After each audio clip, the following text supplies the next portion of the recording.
someone has gone viral recently, and it is another one of California's gubernatorial candidates, Democrat candidates, Katie Porter. Now, if you don't know who Katie Porter is, she is so annoying. Okay. I don't even know how You else guys to might describe know her this. without not knowing her if you ever have watched, I think it was Trump speaking or was some Republican speaking, and the House of Representatives was in session because she was a House member, Yeah, right? she was a House member. Exactly. And of course. And she would sit there and like read a book, an obnoxious, It's something like I can't. I don't give an the F. subtle art of not giving an F. And she's reading that book, like holding it up and trying to look hilarious, while a Republican's speaking. She has that kind of vibe. Like she's a theater kid, probably. Definitely does. Well, and she also likes to bring in a whiteboard, and Yeah. let me tell you, Democrats and especially progressives absolutely love her. Yeah. So I don't know if they do anymore. Not so much. I don't know, but it's been interesting. So she was a representative for actually a pretty conservative, I think it was like for Orange County. It was right? Orange County. That's where I grew up. I mean, it's relatively conservative, but in comparison to the rest of the state. It's got conservative pockets like Huntington Beach and whatnot, but then it also has lots of the suburban liberal mom sections. Like you got Newport Beach, stuff like that. So, I can see it. Porter. Yeah. So she's very much an elitist. I think she's like a either Harvard grad, Ivy League, definitely grad. I don't know if it's Harvard or Yale.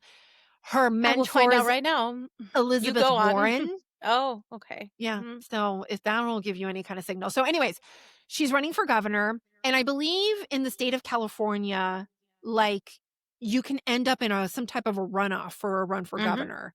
Yeah. And they're going through the primaries right now. And so she was being interviewed by a local CBS affiliate. And this interview has gone wild. And I'm going to go ahead and play it. It's a little long. So she graduated from Yale. She graduated from Yale with a BA, and then she went on and got her JD from Harvard. So she's not dumb. She's just horrible. As you will see, she's just a very, very angry white liberal lady. I can't it's pretty wild. Yes. Yeah. Let's listen and watch to Miss Porter.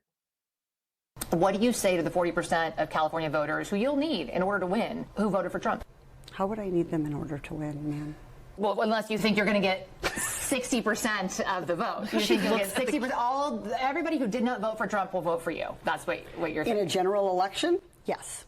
What do you versus another Democrat? I don't intend that to be the case. You just said you don't need those Trump voters. Well, you asked me if I needed them to win.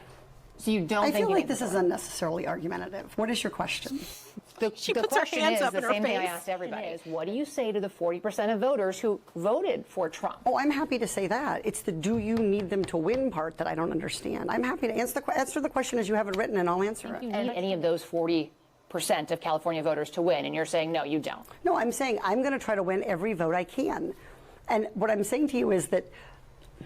Well, to those voters, okay, so you... I don't want to keep doing this. I'm going to call it. Okay. Thank you. Oh, my gosh. You're not going to do the interview with us? Nope, not like this. I'm not. Not with 7 follow-ups to every single question you ask. Every other candidate has answered our follow-ups. I don't care. I want to have a pleasant, positive conversation in which you ask me about every issue on this list. And if every question you're going to make up a follow-up question, then we're never going to get there. Ms. And Porter, we're just going to circle around. I am an investigative I have never reporter. had to do this before, ever. You've never had to have a conversation with to end an interview. Okay, but every other candidate has done this. What part of I'm me? I'm running for governor because I'm a leader. So I'm a leader. I am going to make... So you're not going to answer questions from reporters? I don't want to have an unhappy experience with you. And I don't want this all on camera. I don't want to have an unhappy experience with you either. I would love to continue to ask these questions so that we can show our viewers what every candidate feels about every one of these issues that they care about. Well, that's an angry, aggressive, borderline dangerous type of individual. You do not want, well, and as we've learned, and some already knew, she is, I don't even know how to categorize that, but that is a very aggressive person with a lot of rage. You could just, to me, it seeps off of her. She's condescending, and she just has never been pushed by press before because she lives in California. She's never been asked questions because you can see, and props to that that journalist for just Actually, keeping her cool and following yeah. up over and over and over again. And you can see when she lost it, like when it flipped and she started to get mad and she had to end the interview in her mind because she was caught in not answering the actual question. And then she's like, I will answer the question. She's like, okay, here's the question. Not that question. And then she's like, let's call it. I'm done, because she's never been pressed before on anything.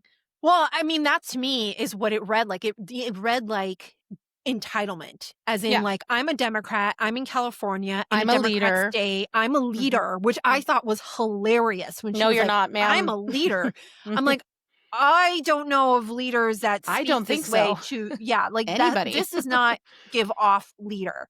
It Uh-uh. gives off entitled, and especially condescending, not just like to the reporter, but condescending because she goes and she's like, ma'am, why Yeah. would I need Trump supporters? Yeah, it was And really then rude. turns and looks at her staff is like, what a freaking idiot for her to Yeah. ask me this question.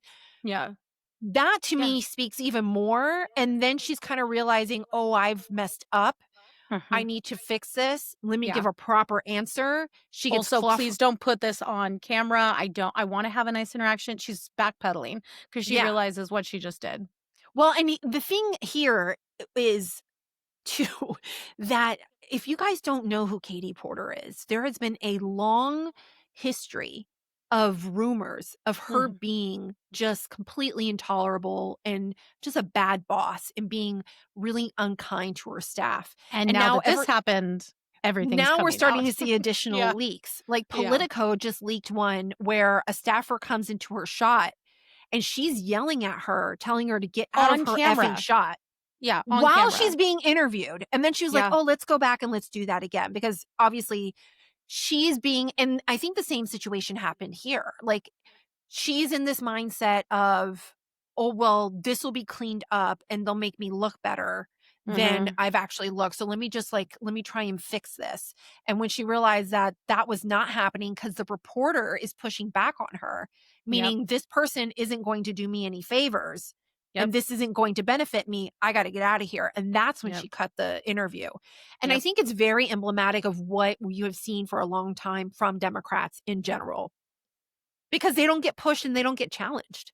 No, and So they get highly uncomfortable. And I mean, she has her ex-husband in their divorce proceedings said that she dumped hot mashed potatoes. hot mashed potatoes on his head, scalded his scalp, um, She was abusive also towards the her one, daughter. well, she was on it was right after Trump's election, and she Mhm. shared a story about how allegedly she was picking up her 12-year-old daughter Right. from water polo, and Mhm. that her daughter was crying and really upset because Trump had won. And she said to her mother that if she were to be raped, now she wouldn't be able to get an abortion. First of all, Yeah. what are you saying to this 12-year-old that that's the Right. conclusion that she's coming to? She also Also, there's I another don't think video that going story around. happened. Right, of course not. There's also a video going around where her daughter is talking about how very, very sad she is about the climate change and the, earth blowing up or whatever. And it's like, what are you feeding your child? Like, this is dangerous stuff. But, and some people might think it's a bridge too far, but, when she was, there's been multiple things reported about her being abusive to her husband, and they are now divorced and doing it in front of their children and stuff. And again, there's like a psychotic break with some of these leftist type of politicians where violence and treating people the way she treated that um reporter, the way, please go look for the video of her cussing out whoever Her was working, staff. her staff, and just treating people like general garbage if you don't like them or they don't say what you want or they press you on things. That's, I mean, she's not the first, and it's Well, a and it really reminds me alarming of, trend. yeah, it reminds me of Hillary Clinton with the Mhm. deplorables. Like, she let her Yeah, guard down and she was like, basket of deplorables. These people yeah, are idiots. And I think if anything, it really gives a sentiment of the situation that we're going to deal with, or that we're currently dealing with, of mhm. how Democrats think and talk and dehumanize their opposition. Well, you heard Kamala Harris yesterday. She was speaking at somewhere, and she basically said these mother effers are insane. Like, they they have one too many glasses of wine, or they think they're in a safe space and they mouth off, and then you get to kind of really see who they are, you know. And you had, which I think is hilarious when it comes to cursing. I wish nobody did it, fine. But you had like the media getting really mad when Trump dropped the F-bomb when he was talking about, when he was expressing his anger with Israel and Iran a Yeah. couple months ago. But then you have, I mean, Kamala Harris is talking about actual politicians and the administration and calling them all mother effers, you know, yesterday.